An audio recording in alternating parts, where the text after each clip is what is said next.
سنت کی دلیل نہیں دے پائے. اب دیکھیے مجھے تو صرف یہ دیکھنا تھا کہ دلیل دے پائیں گے یا نہیں دے پائیں گے، لیکن نہیں دے پائے. الحمدللہ رب العالمین.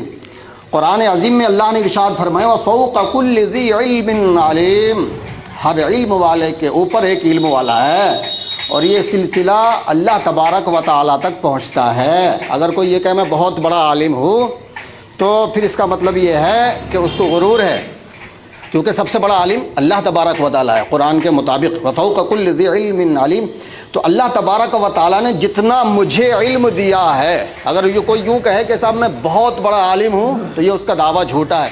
اگر عربی جانتا ہوگا تو سنسکرت نہیں جانتا ہوگا، سنسکرت جانتا ہوگا تو فارسی نہیں جانتا ہوگا. یہ ہر علوم اس کے پاس نہیں ہوتے، کسی نہ کسی علم میں جاہل ہوتا ہے. سب علم میں وہ ماہر نہیں ہوتا ہے. تو الحمدللہ مفتی صاحب تو جواب نہیں دے پائے، اور یہ میرے پاس 2 سندیں ہیں. کتنی سندیں بھیا ذرا ادھر فیکس کرو، کتنی سندیں ہیں؟ 2 سندیں. ہاں ایک منٹ، ابھی بات پوری ہونے دے، بات میں خود دکھاؤں گا. یہ جو سند ہے یہ سرکاری یونیورسٹی کی ہے، نئی دلی سے. سرکاری یونیورسٹی کی نئی دلی سے ہے. یہ مجھے جب میں سرکاری سند کا متحمل ہوں تو مجھے اب فریق مخالف سے سرکاری یونیورسٹی کی ہی سند چاہیے، نہ کہ پرائیویٹ کسی مدرسے کی. دوسری بات یہ ہے کہ یہ جہاں سے میں نے حفظ کیا ہے، الحمدللہ میں حافظ ہوں، یہ اس مدرسے کی سند ہے اہل سنت کی. میرے پاس 2 سندیں ہیں، ایک حفظ کی ہے اور دوسری یہ عالم کی ہے سرکاری یونیورسٹی سے. تو مجھے فریق مخالف سے سرکاری اسکول کی، سرکاری مدرسے کی سند چاہیے. لو بھیا دکھا دو انہیں، میرا وقت ختم ہو گیا.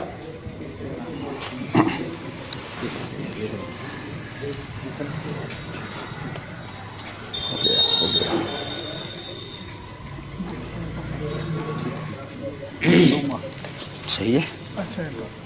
ان کو تو عربی بھی نہیں آتی، ایسا لگ رہا مجھے. سند دکھا دی بھائی عالم کی.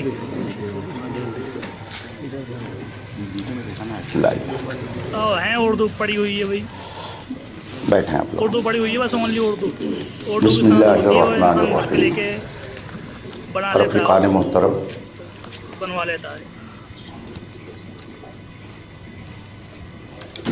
میں نے شروع میں اسی لیے یہ بات کہی تھی کہ آپ کا تعلق کس جماعت سے ہے. آپ نے اس بات کا اقرار کیا کہ ہم اہل سنت و جماعت ہیں، اور اہل سنت و جماعت کے نزدیک، علماء اہل سنت کے نزدیک قرآن و حدیث کے علاوہ بے شمار کتابیں ایسی ہیں جو سند کا درجہ رکھتی ہیں، ہزاروں کتابیں. مثلا آپ کو قرآن کریم کی تفسیر اپنے من سے کرنے کی اجازت نہیں ہے. رسول پاک صلی اللہ علیہ وسلم نے ارشاد فرمایا من کذب علی متعمدا فلیتبوأ مقعدہ من النار،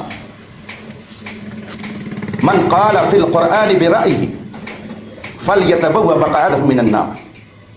جو میرے اوپر جھوٹ باندھے وہ بھی اپنا ٹھکانہ جہنم بنائے، اور جو قرآن میں اپنی رائے سے اور اپنے من سے، جس کی تائید اقوال صحابہ اور ائمہ سے نہ ہوتی ہو، اپنی طبیعت سے قرآن میں کچھ کہے، رسول کریم صلی اللہ علیہ وآلہ وسلم فرماتے ہیں کہ وہ بھی اپنا ٹھکانہ جہنم بنا لے.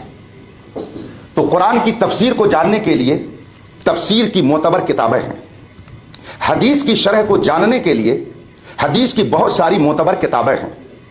اسی طریقے سے اصول مناظرہ کو جاننے کے لیے یہ مستند کتاب ہے. اگر ان کے نزدیک یہ کتاب مستند نہیں ہے تو انکار کر سکتے ہیں، لیکن چونکہ اپنے آپ کو یہ اہل سنت سے کہتے ہیں اس لیے مجھے یہ امید نہیں ہے کہ وہ انکار کریں گے. ہمارے نزدیک جس طرح سے قرآن اور حدیث دلیل ہے، اسی طریقے سے معتبر علماء کی کتابیں اور ان کے ارشادات بھی دلیل ہیں، اور انہوں نے بے دلیل وہ باتیں نہیں کہی ہیں.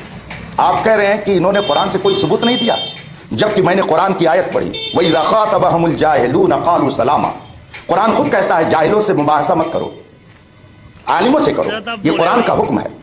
اور आप चूंकि कारी साहब माजरत चाहता हूं, बिल्कुल यकीन आपने जो होना सनद चाहिए। दिखाई है ये आलिम की सनद नहीं। इस बात पे तो यकीन होना चाहिए। कहीं आपने 2-4 किताबें उर्दू की पढ़ ली होंगी और ये डिप्लोमा है जो आपने ले लिया। दोस्तों कमेंट में जरूर इसका मतलब बताना। आपके पास आलिम की क्या सनद सही नहीं क्या है। गलत आप लोग जरूर बताना। और मुनाजरा के लिए दोनों का बराबर होना जरूरी है।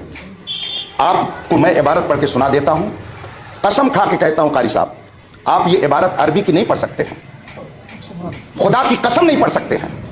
अगर पढ़ सकते हैं तो इबारत यह है, आप इसको पढ़ करके इसका तर्जमा बताइए, और नहीं तो फिर मैं अभी उसका मतलब बताता हूं। आपने जो सनद पेश की है ये उर्दू पढ़ने वालों की, जो डिप्लोमा करते लोग घर पे बैठ करके, ये आलिम की सनद नहीं है।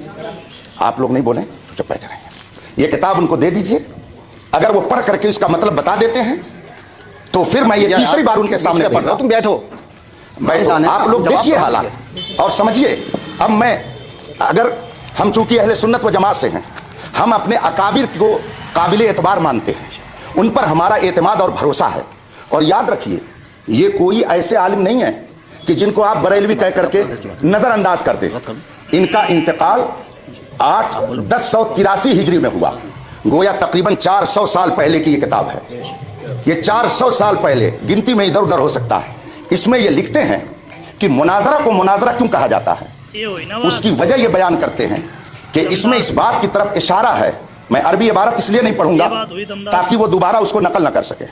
तर्जमा पढ़ रहा हूं, इबारत वो पढ़ दें, पढ़ना जानते पूरी होंगे, अरबी तो जानते मजलिस पर उनका एहसान होगा, पूरी मजलिस पर उनका एहसान होगा। यंबगी अन यकून अल मुनाज़िरान। अब आगे मैंने इसलिए इतनी पढ़ दी कि आप लोगों को यहीं से पढ़ करके वो सुनाएंगे, जिसमें लिखा हुआ है दोनों मुनाजिर के लिए ये होना चाहिए कि वो हम पल्ला हों, उनमें से कोई बहुत बुलंद ना हो और कोई बहुत नीचा ना हो, वरना गुफ्तगू नहीं होगी बल्कि आपस में झगड़ा हो सकता है। और जब उलमा रहेंगे तो वो अपने दर्जे का लिहाज करेंगे, वो अपनी गुफ्तगू में भी आमी अल्फाज और बाजारी लबो लहजा इख्तियार नहीं करेंगे। इसलिए इन्होंने ये शर्त रखी है। और ये किताब जो मेरे हाथ में है रशीदिया, और फिर उसके मुसन्निफ की तारीख़ वफ़ात 1083 हिजरी है, ये 1446 हिजरी चल रहा है। आप लोग गिन लीजिए कि कितने साल हो गए। आला हजरत उस वक्त पैदा भी नहीं हुए थे, ये उस वक्त की किताब है। अगर इतने कदीम उलमा की किताबें भी मोतबर नहीं तो फिर दीन का दफ्तर आप कहां से लेके आएंगे, किन की बातें मोतबर होंगी। इसलिए मैंने कहा, और इन्होंने अपनी तरफ से नहीं लिखा, ये बहुत बड़े आलिम थे उस जमाने के, तो इन्होंने जो कुछ लिखा किताब व सुन्नत की रोशनी में लिखा है। कुरान से मैंने आयत करीमा पेश की कि जाहिल से बहस करना ये उलमा का काम नहीं है। इसका मतलब है कि बहस व मुबाहिसा करने के लिए अगर आप आलिम हैं तो सामने वाला भी आलिम होना चाहिए। और आलिम के बारे में हम कैसे जानेंगे, उसके जानने का एक तरीका उसकी सनद है। जैसे अभी हमने आपके बारे में जाना कि आपने सिर्फ उर्दू में डिप्लोमा किया, तो ये हमने कैसे जाना, कैसे इसको जाना। आपने अगर ये न दिखाया होता तो हम नहीं जानते। इसका मतलब यह है कि जो दूसरी जमात के अरबी मदारिस में पढ़ने वाले तलबा सनद हासिल करते हैं, आपने वो सनद हासिल की। मैं अल्हम्दुलिल्लाह तकरीबन 2.5 दर्जन किताबों का राइटर हूं। हजारों शागिर्द मेरे पढ़ाए हुए शेखुल हदीस, मुफ्ती और मुबल्लिग और दुनिया भर में वो दीन की तबलीग में लगे हुए हैं। मैं अपना वक्त ऐसे लोगों पर ज़ाय थोड़ी करूंगा। मैं अभी इन हजरात की दावत पर इसलिए आया कि कुछ हजरात ये कहते हैं कि सुन्नी उलमा के पास कोई मुनाजरा करने वाला नहीं है, वरना मैं परसों से बेदार हूँ। और अभी सफ़र करके मुझे एक बड़े दारुल उलूम में जाना है, अल जामिअतुल इस्लामिया रौनाही में रात में खिताब करना है यूपी के अंदर। तो मैं आपका भी वक्त कीमती समझता हूँ, अपना भी। इन्होंने ये सनद पेश की, ये आलिम दीन नहीं है, और जब आलिम दीन नहीं है तो अरबी किताब क्या पढ़ेंगे। मुनाजरा के लिए उसूल मुनाजरा का होना ज़रूरी है, ये हमने नहीं तय किया है, ये खुद आपने हमको लिख करके दिया है। तो जो 8 शर्तें आपकी हैं, आप इन शर्तों के बारे में बताइए, इनमें से किसी एक शर्त के बारे में बताइए कि ये कुरान में है या हदीस में है। अगर नहीं है तो आपने ये 8 शर्तें लिख करके हमारे पास भेज करके वो या कुरान की भी मुखालफत की और हदीस की भी मुखालफत की, और फिर आपने ये सनद पेश की।